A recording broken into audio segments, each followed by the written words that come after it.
Hi అండి. ఈరోజు పొడుపు కథ ప్రశ్న. టిక్కు టిక్కుల బండి టిక్కులాడి బండి అందరూ వాడే బండి బ్రేకులు లేని బండి ఏమిటది? ప్రశ్న మరొకసారండి. టిక్కు టిక్కుల బండి టిక్కులాడి బండి అందరూ వాడే బండి బ్రేకులు లేని బండి ఏమిటది?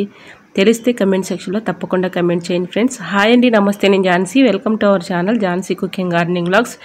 ఎలా ఉన్నారండి? అందరూ బాగున్నారా? నేనైతే చాలా బాగున్నాను. మీరు కూడా చాలా బాగుండాలని మనస్ఫూర్తిగా కోరుకుంటున్నాను. అన్ని అద్భుతమైన టిప్సేనండి. వీడియోని ఎక్కడ కూడా స్కిప్ చేయకుండా చివరి వరకు చూసి వీడియో నచ్చితే చిన్న లైక్ చేయండి ఫ్రెండ్స్. మీరు ఇచ్చే చిన్న లైక్ నా సపోర్టింగ్గా ఉంటుంది, మరికొంతమందికి రీచ్ అవుతుంది కాబట్టి ప్లీజ్ అండి తప్పకుండా లైక్ చేయడం మాత్రం మర్చిపోకండి ఫ్రెండ్స్. ఫస్ట్ టైం నా ఛానల్ ఎవరైనా చూస్తుంటే ప్లీజ్ అండి ప్రీవియస్ వీడియోస్ చూసి మీకు నచ్చితేనే తప్పకుండా ఛానల్ని సబ్స్క్రైబ్ చేసుకోండి. ఇంతవరకు ఎంతగానో ఆదరించి సపోర్ట్ చేసి సబ్స్క్రైబ్ చేసిన ప్రతి ఒక్కరికి కూడా నా హృదయపూర్వక ధన్యవాదాలు తెలియజేసుకుంటానండి. వీడియో చివరి వరకు చూస్తేనే ఈ టిప్స్ మీకు అర్థమవుతాయి కాబట్టి స్కిప్ చేయకుండా చివరి వరకు చూసి వీడియో నచ్చితే తప్పకుండా లైక్ చేయడం మాత్రం మర్చిపోకండి ఫ్రెండ్స్. ఫస్ట్ టిప్ అయితే తెలుసుకుందాం. ఫస్ట్ టిప్ వచ్చేసి ఏదైనా ఒక పేపర్ తీసుకొని ఇందులో బిర్యానీ ఆకు ఉంటుంది కదండి, బిర్యానీ ఆకు అంటే ఒకటి తీసుకుంటే సరిపోతుంది. కర్పూరం బిళ్ళ ఉంటుంది కదండి, అవి 2 తీసుకొని ఇందులో పెట్టేసుకొని 2 కూడా చక్కగా మనం ఇలా సెల్ఫ్లో అయితే బట్టలు మడత పెట్టుకుంటూ ఉంటాం కదండి. బట్టల కింద చిన్న చిన్న పురుగులు కానీ బ్యాడ్ స్మెల్ కానీ అలాంటివి వచ్చేస్తూ ఉంటుంది, ముక్క వాసన లాంటిది వస్తూ ఉంటుంది కదండి. అలా లేకుండా ఉండాలంటే ఇలా ట్రై చేయండి. ఇలాగా మనం టిష్యూ పేపర్ కానీ న్యూస్ పేపర్ కానీ తీసుకొని ఇలా పెట్టేసుకొని ఇలా కబోర్డ్స్లో పెట్టుకున్నాం అనుకోండి, బల్లులు కానీ బొద్దింకలు కానీ అలాంటి చిన్న చిన్న పురుగులు కానీ ముక్క వాసన కానీ ఉండదు, బ్యాడ్ స్మెల్ కూడా ఉండదని. సో తప్పకుండా ట్రై చేయండి. ఇంకా సెకండ్ టిప్ని అయితే తెలుసుకుందాం. సెకండ్ టిప్ వచ్చేసి నిమ్మకాయలు అయితే ఇలాగా మనం బయట ఉంచేస్తే గట్టిగా ఉంటాయి కదండి, రాయిలాగా ఉంటాయి. అవి మనం కట్ చేయాలన్నా చాలా ఇబ్బంది పడిపోతూ ఉంటాము. అలాంటి వాటిలో కూడా చక్కగా రసం అయితే తీసుకోవచ్చండి. ఇలాంటిది గాజు చేసా ఒకటి తీసుకొని దీంట్లో వాటర్ అయితే పోసుకొని ఇలాగా 2 అవర్స్ మాత్రం ఇలా ఉంచేసి తర్వాత రసం తీసుకుంటే చక్కగా వచ్చేస్తుందని. సో తప్పకుండా ట్రై చేయండి. టిప్ నెంబర్ 3, ఏదైనా ఒక బౌల్ తీసుకొని దాంట్లో రాళ్ళు ఉప్పు ఉంటుంది కదండి, రాళ్ళు ఉప్పు కొంచెం తీసుకొని ఇలాంటివి మనం రసం పిండేసిన తర్వాత తొక్కలు అయితే ఉంటాయి కదండి, ఇలా తొక్కలను తీసుకొని ఇలాగా రాళ్ళు ఉప్పును కూడా తీసుకొని కొన్ని వాటర్ అయితే పోసుకొని ఇలాగ మనం ఇంట్లో వాటర్ క్యాన్లు అయితే కడుక్కుంటూ ఉంటాం కదండి, అంటే క్లీన్ చేసుకుంటూ ఉంటాం కదండి. ఇలా దీంట్లో డస్ట్ కానీ క్రిములు కానీ అలానే ఫంగస్ కానీ పాకుడు కానీ ఇవన్నీ ఉంటూ ఉంటాయి కదండి. ఇలాగ నిమ్మబద్దల్ని అలాగే రాళ్ళు ఉప్పు వేసి ఒక 1 అవర్ పాటు ఇలా ఉంచేసి నాననిచ్చిన తర్వాత మనం వాటర్తో క్లీన్ చేసుకుంటే చక్కగా దీనిలో ఉన్నటువంటి డస్ట్ కానీ పాకుడు కానీ క్రిములు కానీ బ్యాక్టీరియా కూడా అంతా కూడా తొలగిపోతాయండి. సో తప్పకుండా ట్రై చేయండి. టిప్ అయితే చాలా యూజ్ఫుల్గా ఉంటుంది, పాకుడు కూడా శుభ్రంగా క్లీన్ అయిపోతుంది. సో యూజ్ అవుతుంది అనుకుంటే ట్రై చేయండి. టిప్ నెంబర్ 4, నెక్స్ట్ టిప్ని తెలుసుకునే ముందు చిన్న రిక్వెస్ట్ అండి, మన ఛానల్ ఎవరైనా ఫస్ట్ టైం చూస్తున్నట్లయితే ప్లీజ్ అండి ప్రీవియస్ వీడియో చూసి మీకు నచ్చితేనే తప్పకుండా ఛానల్ని సబ్స్క్రైబ్ చేసుకోండి. ఈ టిప్స్ అన్నిట్లో ఏదో టిప్ యూజ్ అవుతుంది అనుకుంటే ప్లీజ్ అండి లైక్ చేయడం మాత్రం మర్చిపోకండి ఫ్రెండ్స్. కంఫర్ట్ బాటిల్స్ అయిపోయిన తర్వాత పడేస్తూ ఉంటాం కదండి, వీటిని కూడా చక్కగా యూజ్ చేసుకోవచ్చు. ఒక బాటిల్ చిన్న సైజు ఉన్న బాటిల్ అయితే నేను తీసుకున్నానండి, అది ఒకటే ఉంది కాబట్టి చిన్న సైజు బాటిల్ అయితే తీసుకున్నాను. ఇలాగా పొయ్యి అయితే వెలిగించుకొని చాకుని ఇలా హీట్ చేసుకొని ఇలాగ మార్కింగ్ చేసుకునే విధంగా ఈ విధంగా కట్ చేసుకోవాలి. ఈ టిప్ అయితే చాలా బెస్ట్ టిప్ అని చెప్పుకోవచ్చండి, చాలా బాగా ఉపయోగపడుతుంది. ఇలాగా పెట్టేసుకొని ఇక్కడ హోల్ పెట్టేసుకున్నాం అనుకోండి, అక్కడ మేకు తగిలించుకోవడానికి చాలా యూస్ఫుల్గా ఉంటుంది కాబట్టి ఈ విధంగా కట్ చేసేసుకొని ఇక్కడ హోల్ అయితే పెట్టుకోవాలి. ఇలా నేనైతే హోల్ పెట్టుకున్నానండి. మనం ఇంట్లో ఎక్కడైనా గోడలకి ఇలా పెట్టేసుకున్నాం అనుకోండి, దీంట్లో మనీ ప్లాంట్ కానీ అలానే మన ఇంట్లో సోయింగ్ ప్లాంట్లు అట్లా ఉంటాయి కదండి, ఇలా పెట్టేసుకున్నాం అనుకోండి చూడటానికి చాలా బ్యూటిఫుల్గా ఉంటాయి. లేదంటే మన ఇంట్లో మనకి ఇలాగా మనీ ప్లాంట్ని పెంచుకుంటూ ఉంటాం కదండి, దాన్ని కొమ్మలు ఇలా పెట్టేసుకున్నాం అనుకోండి, వాటర్లో పెట్టేసుకుంటే 2 డేస్కి 3 డేస్కి వాటర్ మార్చుకుంటే సరిపోతుంది. చూడటానికి కూడా చాలా బ్యూటిఫుల్గా ఉంటుంది.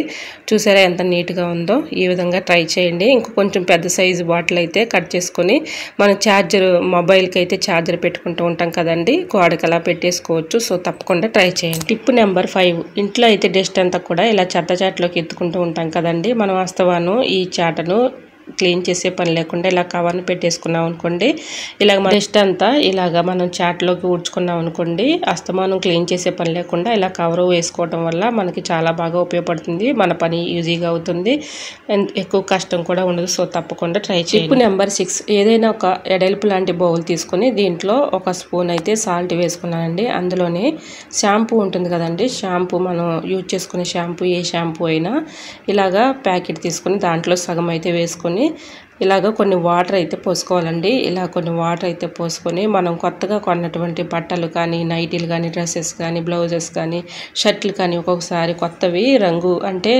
కలర్ వెలిసిపోతూ ఉంటాయి కదండి, రంగు పోతూ ఉంటుంది. అలా ఉన్నప్పుడు మనం సర్ఫ్లో పెట్టేస్తూ ఉంటాము. సర్ఫ్లో పెట్టేస్తే బట్టలు కూడా మొత్తం కూడా పాడైపోతాయి. కాబట్టి ఈ విధంగా ట్రై చేయండి. కొత్తవి కొన్నప్పుడు ఇలాగా కొంచెం సాల్ట్ అలానే షాంపూ వేసి ఒక 1 అవర్ పాటు అలాగ నాననిచ్చేసి తర్వాత మామూలు వాటర్తో క్లీన్ చేసుకుంటే మనకి బట్టలు పాడైపోకుండా ఉంటాయండి. సో తప్పకుండా ట్రై చేయండి. టిప్ నెంబర్ 7, నిమ్మబద్ద ఒక అరబద్ద తీసుకొని దీంట్లో లవంగాలు అయితే ఇలా పెట్టేసుకోవాలండి. ఇది చాలా బాగా పనిచేస్తుంది, బెస్ట్ టిప్ అని చెప్పుకోవచ్చు.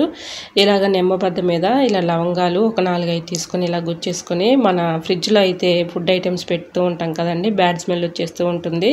మనం ఎంత క్లీన్ చేసినా కూడా ఒక్కోసారి బ్యాడ్ స్మెల్ వచ్చేస్తూ ఉంటుంది కదండి. అలా లేకుండా ఉండాలంటే ఇలా నిమ్మబద్ద పైన లవంగాలు అయితే పెట్టాం కదండి, ఈ విధంగా ఫ్రిడ్జ్లో పెట్టేసుకున్నాం అనుకోండి బ్యాడ్ స్మెల్ లేకుండా మంచి స్మెల్ వస్తుంది. సో తప్పకుండా యూజ్ అవుతుంది అనుకుంటే ట్రై చేయండి. టిప్ నెంబర్ 8, ఇడ్లీ ఇరిగిపోకుండా మనకి చక్కగా రావాలంటే ఈ టిప్ అయితే ఫాలో అయిపోండి. ఇలాగ వేడిగా ఉన్న ఇడ్లీ అయినా ఇరిగిపోకుండా తీయాలంటే ఇలాగ ప్లేట్ అయితే తీసుకొని ఇలా బ్యాక్ సైడ్ అయితే తిప్పేసుకొని ఇలా వాటర్తో ఇలా తడుపుకున్నాం అనుకోండి చక్కగా చల్లారుతుంది. వెంటనే చక్కగా ఇడ్లీ అయితే వచ్చేస్తాయండి, ఇరిగిపోకుండా ఈ విధంగా తీసుకోవచ్చు. సో యూజ్ అవుతుంది అనుకుంటే తప్పకుండా ట్రై చేయండి. టిప్ నెంబర్ 9, నెక్స్ట్ టిప్ని తెలుసుకునే ముందు చిన్న రిక్వెస్ట్ అండి. ఈ టిప్స్ అన్నిటిలో ఏదో ఒక టిప్ యూజ్ అవుతుంది అనుకుంటే ప్లీజ్ అండి చిన్న లైక్ ఇచ్చి మీకు ఏ టిప్ అయితే నచ్చిందో తప్పకుండా కమెంట్ సెక్షన్లో కమెంట్ చేయండి ఫ్రెండ్స్. మనం ఇలా దోశలు పోసుకున్న తర్వాత పెనం అయితే హీట్గా ఉంటుంది కదండి, ఆ హీట్ మీద ఇలా కందిపప్పుని మనం హీట్ చేసుకుని చక్కగా డబ్బాలో స్టోర్ చేసుకున్నాం అనుకోండి, ఇలాగ కందిపప్పు వండుకునేటప్పుడు మనకి గ్యాస్ ప్రాబ్లం లేకుండా ఉంటుంది. సో తప్పకుండా. నెంబర్ 10, కందిపప్పు పాడవకుండా ఎక్కువ రోజులు స్టోర్ ఉండాలంటే ఈ టిప్ అయితే ఫాలో అయిపోండి. కొబ్బరి చెప్పులు ఎందుకు పనికిరావని పడేస్తూ ఉంటాం కదండి, అలా పడేయకుండా వీటిని చక్కగా ఇలా కందిపప్పుని తీసుకోవడానికి బాగుంటుంది. పురుగు పట్టకుండా ఎక్కువ రోజులు స్టోర్ ఉంటుంది. అలానే రైస్లో కూడా ఇలా పెట్టుకున్నాం అనుకోండి కొలుచుకోవడానికి ఉంటుంది, పురుగు పట్టకుండా ఉంటుందండి. సో తప్పకుండా ట్రై చేయండి. నెక్స్ట్ టిప్ తెలుసుకునే ముందు చిన్న రిక్వెస్ట్ అండి, మన ఛానల్ ఎవరైనా ఫస్ట్ టైం చూస్తున్నట్లయితే ప్లీజ్ అండి ప్రీవియస్ వీడియో చూసి మీకు నచ్చితేనే తప్పకుండా ఛానల్ని సబ్స్క్రైబ్ చేసుకోండి. అనుకోకుండా ఇలాగా మనీ అయితే ఒక్కోసారి తడిచిపోతూ ఉంటాయి కదండి, అలాగా వాటర్లో తడిచినప్పుడు ఇలా ట్రై చేయండి. ఇలాగ మనం ఏదైనా వండుకునేటప్పుడు ఆ ప్లేట్ పైన ఇలా పెట్టుకున్నాం అనుకోండి ఆ వేడికి హీట్కి ఇది ఆరిపోతుందండి. ఇలా ట్రై చేయండి, 100% రిజల్ట్ అనేది ఉంటుంది. ఈ విధంగా అనుకోకుండా తడిచిపోయినప్పుడు ఈ విధంగా చక్కగా మనం ఏదైనా గ్యాస్ పొయ్యి మీద వండుకుంటూ ఉంటాం కదండి, దాని పైన ప్లేట్ పెట్టుకుంటూ ఉంటాము. ఆ ప్లేట్ పైన ఇలాగా పెట్టేసుకున్నాం అనుకోండి హీట్కి చక్కగా అవి ఆరిపోతాయండి. సో తప్పకుండా యూజ్ అవుతుంది అనుకుంటే ట్రై చేయండి. నెంబర్ 12, ఏదైనా ఒక ఎడల్పు గిన్నెలో మనం ఇలాగా టీ స్టైనర్ పెట్టి ఏదైనా వడగొడుతూ ఉంటాం కదండి, వాటర్ కానీ ఆయిల్ కానీ ఇలా బెల్లం పాకం కానీ టీ కానీ పాలు కానీ ఇలా వడకట్టుకునేటప్పుడు ఇలా కింద పడిపోతూ ఉంటుంది కదండి. ఎడల్పు గిన్నె ఉన్నా కూడా మనకి ఇలా టీ స్టైనర్ పెట్టుకోవడానికి ఆగదు కదండి. ఈ విధంగా ట్రై చేయండి. 4 స్పూన్స్ అయితే మన ఇంట్లో ఉంటూ ఉంటుంది కదండి, 4 స్పూన్ తీసుకొని ఇలా పెట్టేసుకున్నాం అనుకోండి టీ స్టైనర్ హోల్లో నుంచి ఇలా 4 స్పూన్ పెట్టేసి ఇలా పెట్టేసాం అనుకోండి చక్కగా మనం ఇలా స్ట్రైన్ చేసుకోవచ్చు. ఇలా స్ట్రైనర్ ఇలా పెట్టేసుకొని చక్కగా ఈ విధంగా స్ట్రైన్ చేసుకుంటే ఎటువంటి ఇబ్బంది లేకుండా చాలా చక్కగా సులువుగా పని అయిపోతుంది. ఈజీగా ఇలా అయితే ట్రై చేయండి. టిప్ అయితే 100% వర్క్ అవుతుంది. ఐ హోప్ ఈ టిప్స్ అన్ని మీకు నచ్చాయి అనుకుంటున్నాను. నచ్చితే మాత్రం ప్లీజ్ అండి వీడియో లైక్ చేసి మీ ఫ్రెండ్స్ అండ్ రిలేటివ్స్ షేర్ చేయండి. ఫస్ట్ టైం నా ఛానల్ ఎవరైనా చూస్తుంటే ప్లీజ్ అండి ప్రీవియస్ వీడియో చూసి మీకు నచ్చితేనే ఛానల్ని సబ్స్క్రైబ్ చేసుకోండి.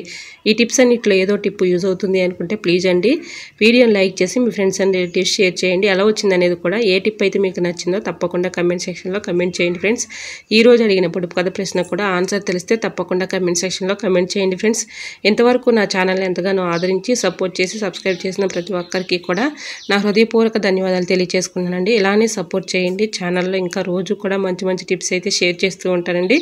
ఓకేనండి, మరొక వీడియోతో మళ్ళీ మీ ముందుకు వచ్చేస్తానండి. అంతవరకు బాయ్. అందరూ బాగుండాలి, అందులో నేను ఉండాలని ఆశిస్తూ నేను మీ ఝాన్సీ. Thanks for watching.